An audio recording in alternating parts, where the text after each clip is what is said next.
Hello, everyone. Welcome to the 10-minute Bible lesson. Sometimes it's a little more, 10 minutes. Sometimes it's a little less. But we appreciate you joining us. We've been doing a lot of lessons about the life of Jacob. This happens to be the last one. And then next time, we're going to move to another really special Genesis character. That would be Joseph. We're going to be looking at his life.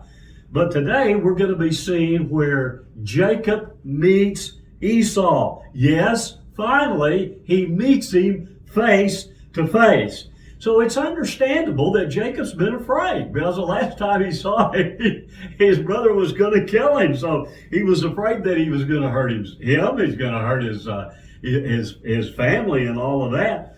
But we're going to look and see in this meeting, which is pretty interesting.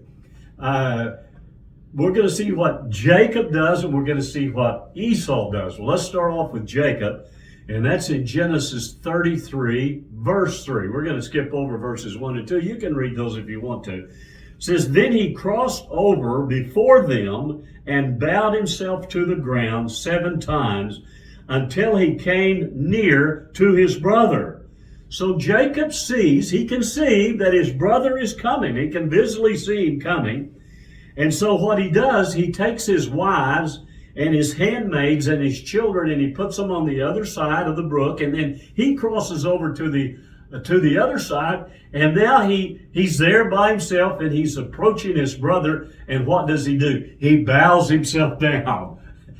1 time, 2 times, 3 times, 7 times he bows before he sees his brother. Now, I thought that was pretty interesting. So this is the last thing that Jacob does before he sees Esau face to face. Well, now let's look and see now some verses and see what Esau does, what his reaction. Now, this is in verses 4 and 5 in Genesis chapter 33. So it goes on and it says, "But Esau ran to meet him and embraced him and fell on his neck and kissed him, and they wept.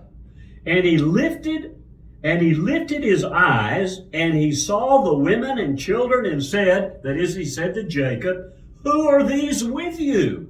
So he said, that is, Jacob said, "The children whom God has graciously given your servant." So I want you to just think about all of the apprehension and all of the worry and all of the fear that Jacob has had. And rightly so, you might say, in some ways, because he felt like his brother was gonna do him in and he's gonna kill him. And all of this was taking place. And then we see what Esau actually does. What is it that he actually does? Well, Esau is overwhelmed when he sees his twin brother. And what does he do? He embraces him, and he fell on his neck, and he kissed his brother, and both of them wept. It's such an amazing moving scene that takes place between these 2 brothers.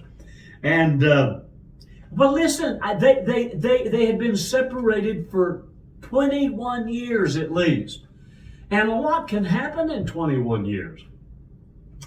And so as they meet, then Esau asked this question. He said this when he sees Jacob's his children and his wives and his maidservants and his family. He said to him, he says, "Well, who are these that are with you?" And notice Jacob's response. That is to say, he says, "They are the children whom God has graciously given to your servant." Now, I'm just thinking about this response of Jacob. It's such a wise statement, because Jacob has done a lot and grown a lot in his relationship with God. And now he understands that everything that comes to him, everything good, all of the things that includes his family, that it's God that's given it to him. And so he's so thankful. Let's go on and see what Jacob does next. Now, this is in verses 6 and 7 of Genesis 33. Then the maidservants came near, they and their children, and bowed down. And Leah also came near with her children, and they bowed down.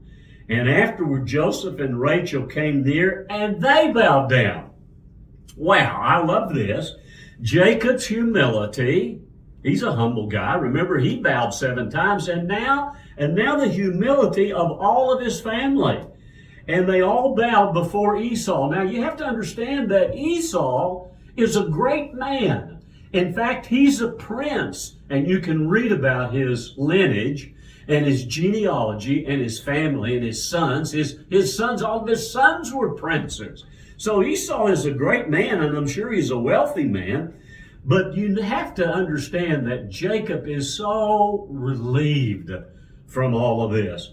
I know that he is. And then Esau asked him something else. He asked him, you remember when Jacob sent those sheep and those camels and those donkeys and those rams and goats.